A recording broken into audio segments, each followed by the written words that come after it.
안녕하세요. 경제로 보는 인문학 시간의 박정호입니다. 자, 오늘은 인센티브에 대해서 좀 말씀드려 볼까 해요. 인센티브라는 단어 자체를 이제 모르시는 분들은 거의 없을 겁니다. 그만큼 우리 사회에서 인센티브라는 단어 자체가 보편적으로 사용되고 그만큼 보편적으로 활용되고 있는 것인데요. 자, 인센티브라고 하면 이것은 다른 사람들에게 특정한 행위를 하도록 부추기는 그런 유인들을 인센티브라고 합니다. 어떻게 보면 인센티브라는 이러한 내용을 가장 많이 활용하는 것은 기업일 수 있는데요. 그런데 이 인센티브는 사실 우리가 인류가 태동한 이후부터 지금까지 고스란히 우리 인류에게 작동해 왔습니다. 특히 인센티브는요, 어떤 사람에게 범죄를 일으키지 말도록 유도하기 위해서 또는 좀 더 바람직한 행동을 더하도록 유도하기 위해서 법률 부분에서도 많이 활용되고 있고요. 가정에서도요, 우리 가정생활을 평화롭게 유지하기 위해서 남편이나 아내에게 어떤 유인책을 제공할 때가 있죠. 그거 역시도 인센티브입니다. 그런데 더더욱 놀라운 것은 이러한 인센티브가요, 문화, 예술 이런 활동에도 지대한 영향을 미쳤다는 사실인데요. 바로 오늘은 이러한 문화예술 속에 숨어져 있는 인센티브의 작용에 대해서 설명드려 볼까 합니다. 인센티브가 문화예술 활동에서 어떻게 작용했는지를 설명하기 위해서 오늘 아마 음악 얘기를 같이 해보면 어떨까 싶습니다.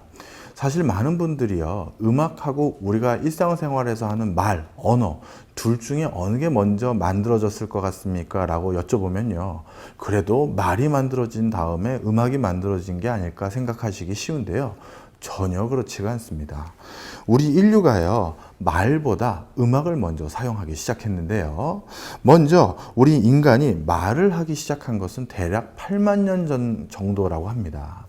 그런데요, 우리가 노래를 부르기 시작한 것은 50만 년 전이라고 하는데요.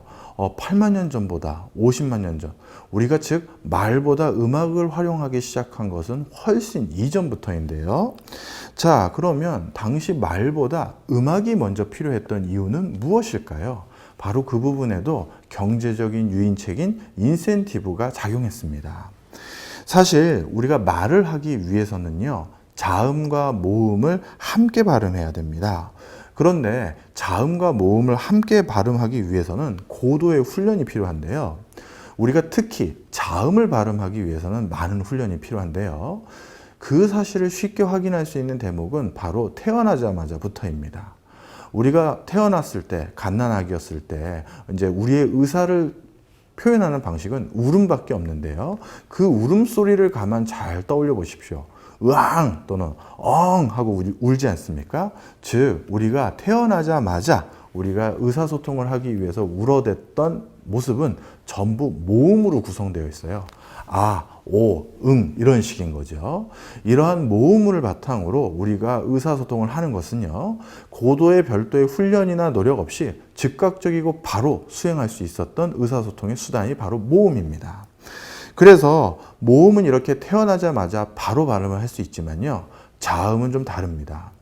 우리 예전에 중고등학교 다닐 때요, 영어를 배울 때 우리 참 자음 때문에 곤욕스러웠던 적이 있으실 겁니다. 특히 L하고 R의 발음하고요, B하고 V의 발음은 참 발음하기 쉽지 않았었죠. 저도 지금도 이렇게 쉽지가 않은데요. 자, 이러한 발음, 자음 발음을 하기 위해서는 나름대로 고도의 연습과 훈련이 필요합니다. 자, 그렇다면요, 아직 구강 구조나 언어적인 환경이 고도로 발달되지 않았던 원시 시대에는 그렇다면 어떻게 의사소통을 해야 됐을까요? 원시인들도 분명 의사소통을 해야 될 유인책은 충분했으니까요. 당시 원시인들이 의사소통을 할 때 선택했던 방법은 어쩔 수 없이 음악이었습니다. 다양한 자음을 구사할 수 없는 환경 속에서 내가 상대방에게 어떤 나의 의사를 전달할 수 있는 방법은요, 바로 모음의 높, 낮이, 모음의 장, 단 등을 변화시켜서 자신의 말하고자 하는 의지가 무엇인지를 전달할 수밖에 없었습니다. 이런 것은 오늘날로 따지면 장단, 그 다음에 박자, 음정이라고 부를 수 있겠죠. 이렇게 여러 모음들의 소리의 조합을 통해서 의사소통을 하는 것은 오늘날 음악의 한 장르에서도 그 모습이 남아져 있다고 볼 수도 있는데요. 모음만을 사용해서 노래를 부르는 것을 흔히 버컬리즈라고 부릅니다. 그리그의 솔베이그 노래라든가 라흐마니노프 노래에서는 이렇게 모음만을 통해서 노래를 부르는 그런 구절이 있는데요. 이런 거를 버컬리즈라고 하는데요. 마치 원시인들은 이런 버컬리즈와 비슷한 방식으로 서로 간에 의사소통을 했다라고 보시면 좋을 것 같습니다. 예를 들어서 멀리서 맹수가 다가왔을 때 이 맹수가 접근하고 있다는 사실을 동료들에게 알리기 위해서는 또 모음의 소리를 일정 수준 또는 일정 수준 이상으로 내야 됐을 것이고요. 아니면 크게 공을 세운 동료에게 칭찬을 해주고 싶거나 그를 격려하고 싶을 때도 뭔가 노래를 불러줬을 겁니다.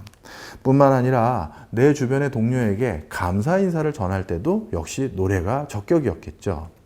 사실 원시시대나 이런 고대 사회에서는요, 우리가 음악을 통해서 병을 치료하기도 했었습니다.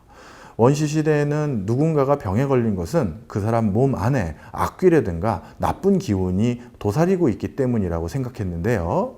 그런 나쁜 기운을 쫓아내는 방법은 바로 깜짝 놀라는 소리를 질러서 그 나쁜 기운이 멀리 도망가도록 유도하는 것이 바로 병을 낫게 만드는 방법이다라고 생각했습니다.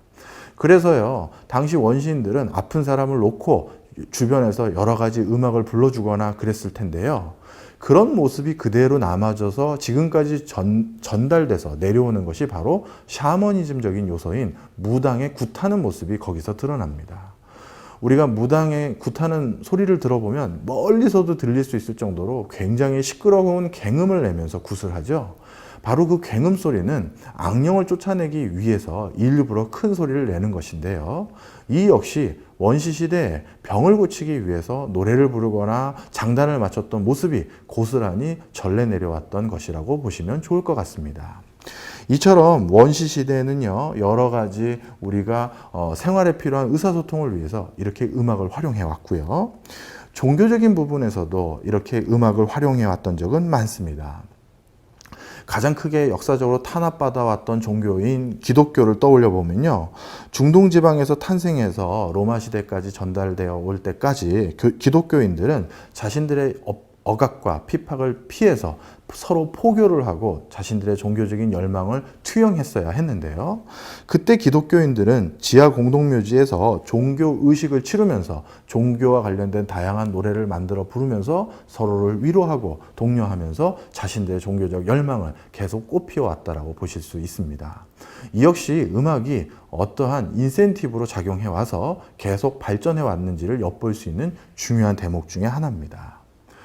자, 그럼 최근에는 이제 여러 대중음악들이 등장했는데요. 그렇다면 이러한 대중음악은 경제적 유인과는 상관없이 순수히 음악적, 예술적 재능에 의해서만 발달된 것일까요? 이 역시 그것이 그렇지 않습니다. 대표적인 대중음악 장르 중에서 브루스라는 장르가 있는데요. 이 브루스라는 음악의 장르가 태동하고 발달하게 된 배경 역시도 여러 인센티브 요인이 작동했습니다. 대표적인 흑인 음악인 브루스는요, 처음 이 브루스 음악이 태동되게 됐던 가장 큰 배경은 남북전쟁인데요. 남북전쟁이 끝나고 나서 바로 전쟁 때 군인이 사용했던 여러 나팔과 북 등을 흑인들이 주워가지고 이걸 바탕으로 여러 가지 음악들을 만들기 시작했습니다. 당시 고된 노역 생활 속에서 서로 지치고 힘들었던 동료들을 좀 더 격려하고 그들의 우울함과 고향을 등지고 와서 사는 애환을 서로 보다듬어 주기 위해서 군인들이 버리고 갔던 여러 나팔과 북과 이런 악기들을 활용해서 서로를 위로해 줬던 음악이 바로 브루스인 것이죠. 바로 브루스라는 음악의 그 어원도 우울한 음악이라는 뜻이 바로 여기에 투영되어 있습니다. 자, 지금까지 대표적인 예술 장르인 음악을 통해서요, 우리가 문화예술 속에서도 이렇게 인센티브가 작용해서 발달해 왔다는 사실을 살펴봤습니다. 이처럼 우리 음악도요, 동료들과의 의사소통의 수단을 통해서 발달해 왔고요. 때로는 병을 고치기 위해서, 때로는 동료들의 고된 노역을 어루만져 주기 위해서 바로 음악이 발달해 왔던 것이죠. 즉, 이렇게 음악의 발달 속에서도 무엇인가 직접적인 인센티브가 음악의 발달을 가져온 중요한 요소였습니다.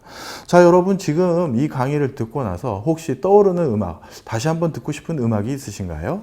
그런 음악을 한번 들으시면서 오늘 내용을 되새겨 보면서요, 즐거운 기분에 빠져보셨으면 하는 바람입니다. 감사합니다.